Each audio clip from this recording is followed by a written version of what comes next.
청문회가 시작해서 이제 곧 저녁 시간이고요. 오늘 저희가 인사청문회하는 기간에 두 가지 뉴스가 국민들에게 전달이 됐습니다. 하나는 숙명여대 김건희 씨의 논문이 취소됐다는 겁니다. 야당 의원들이 과연 이 논문 표절에 대해서 그러면 김건희 씨의 표절에 대해서 얼마나 온당하게 지적을 했는지 좀 가슴에 손을 넣고 얘기를 좀 하셔야 되는 게 아닌가 싶습니다.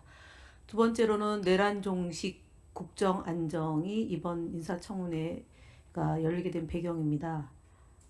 특검에 의해서 윤석열이 체포영장이 청구됐다는 소식이 있습니다.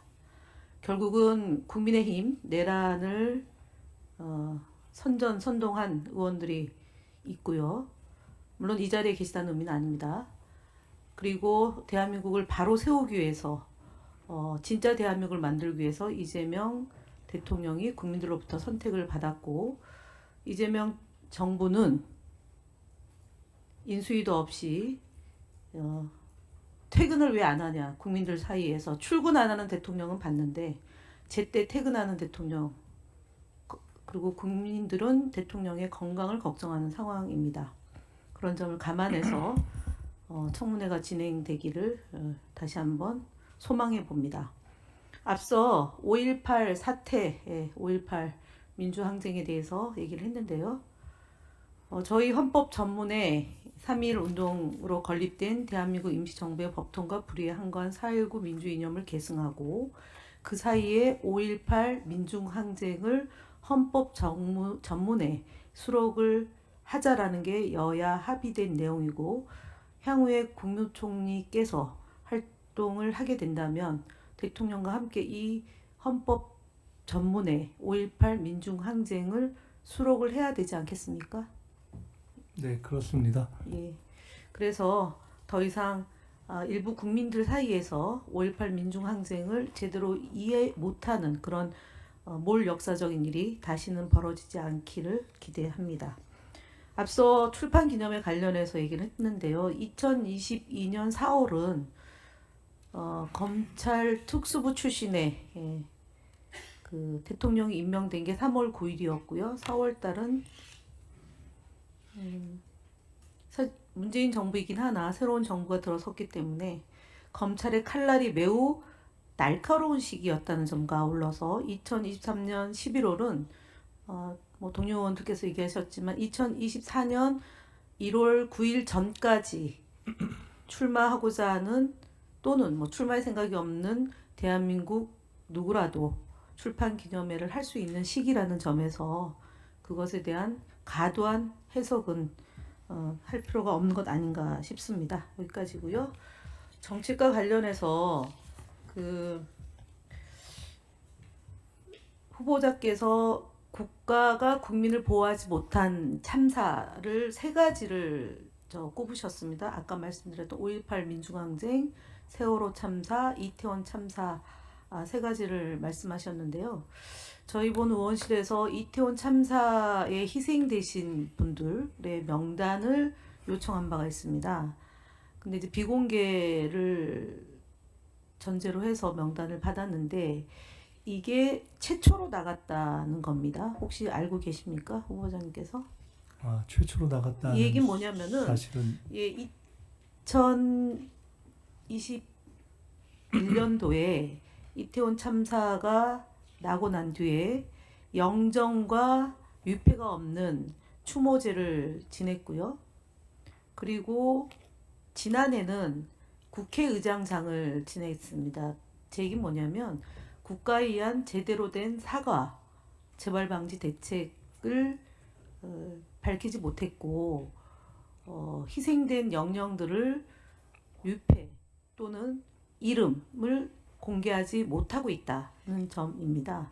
사실은 개인정보라고 하는 망자에 대한 개인정보는 이름, 주민등록 앞번호, 남녀 구분, 이것은 왜냐하면 산자와 죽은 자를 확인하는 과정이 남녀와 이름입니다. 그런데 당시에 정부는 이름이 마치 개인정보인 것처럼 그것을 공개하면 불법 북부로 간주해서 우리가 알고 있는 뉴미디어인 민들레는 그로 인해서 압수수색도 당하고 유포 경위 때문에 해당 언론사 대표와 기자가 모진 고초를 겪었던 일이 바로 이태원 참사의 희생자 명단을 두고 둘러싼 윤석열 정권의 폐륜 행위였다는 점을 말씀드리고자 합니다. 그래서 총리로서 임명이 된다면 지난 대통령께서도 후보 시절에 그리고 대통령 되고 나서 세월호 문제와 관련하고 이태원 문제와 관련해서 예고하지 않고 이태원 참사 현장을 방문하셨던 걸로 알고 있습니다. 그래서 제가 드리고자 하는 말씀은 올해에는 12구 이태원 참사가 정부 차원에서 추모제가 필요한 것이 아니냐라는 의견입니다. 이에 대한 총리 후보자의 생각을 여쭙니다. 개인의 의견을 말씀드릴 사안은 아니라고 생각돼서 그렇게 답을 드리지는 못하겠지만 저는 지금 김현 의원님 말씀에 100% 공감한다는 말씀을 먼저 드리겠습니다. 깊이 생각해 보겠습니다. 네, 그리고 그 국가 재난 참사가 다시는 발생하지 않으려면 사실은 발생할 수도 있다고 보여집니다. 앞으로도 태풍, 홍수, 그다음에 가뭄, 그리고 봄 되면은 또 화재로 인한 참사 자연재해가 있고요. 자연재난이 있고 사회재난도 있습니다. 근데 이것을 어떻게 정부가 컨트롤 타워를 만들어서 대응을 잘 하느냐 또는 대응을 잘 못했을 때 책임을 지느냐 이런 문제인 것 같습니다. 기억하고 기록하는 문제가 결국은 제2, 제3의 피해를 막는 길이 아닌가 싶습니다. 그래서 이태원 참사 문제와 아울러서 오송 지하 참사 문제도 사실 이제 비가 많이 오면 그런 자연재해, 사회재해가 곧 또 계절적으로 있을 거라고 예상이 들어서 사실은 이런 시간에도 비가 와도 걱정, 뭐 눈이 와도 걱정, 또 눈이 안 와도 걱정하는 게 이제 대통령과 정부 관계자의 모든 공무원들이 가져야 될 자세라고 보고 이런 재난에 잘 대비할 수 있도록 국가위기관리 시스템을 다시 한번 제대로 정비해야 되지 않을까 싶습니다. 총리가 해야 되는 일의 대부분이 어떻게 보면 대통령께서 국정에 전념하시는 사이에 빈틈이 생기지 않도록 재난의 가능성부터 생각해서 여러 가지를 계속 챙기는 일이라고 생각하고 있습니다. 네, 최근에 벌어졌던 일 중에 하나가 SK텔레콤으로 인한 통신 재난입니다. 지금 현재 재난 구분에 보면 통신 재난에 대한 규정이 없어요.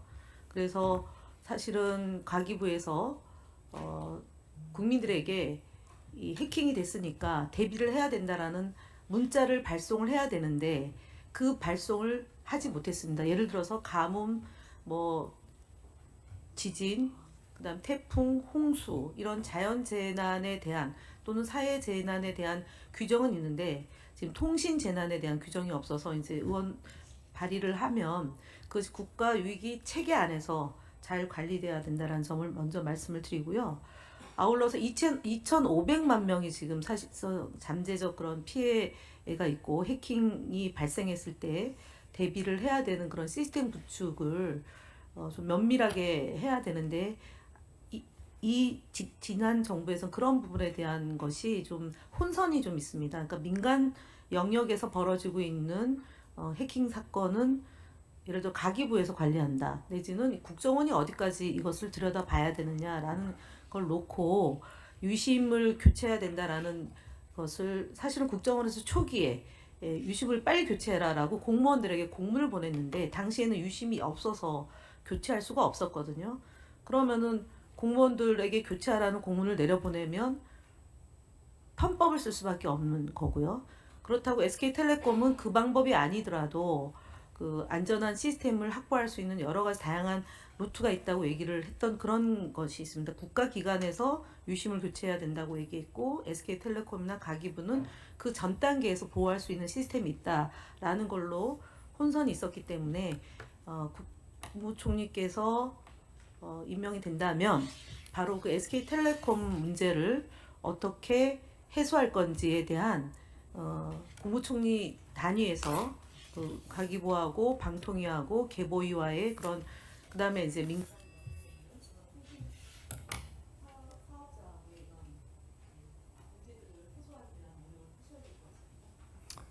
지금 말씀 주신 통신 재난 문제는 새로운 유형의 사안이자 재난이자 안보에 관련돼 있기도 하고 나아가서 책임성의 문제와 관련돼 있는 문제여서 깊이 한번 들여다볼 필요가 있다고 생각합니다. 네, 김 의원님 수고하셨고요.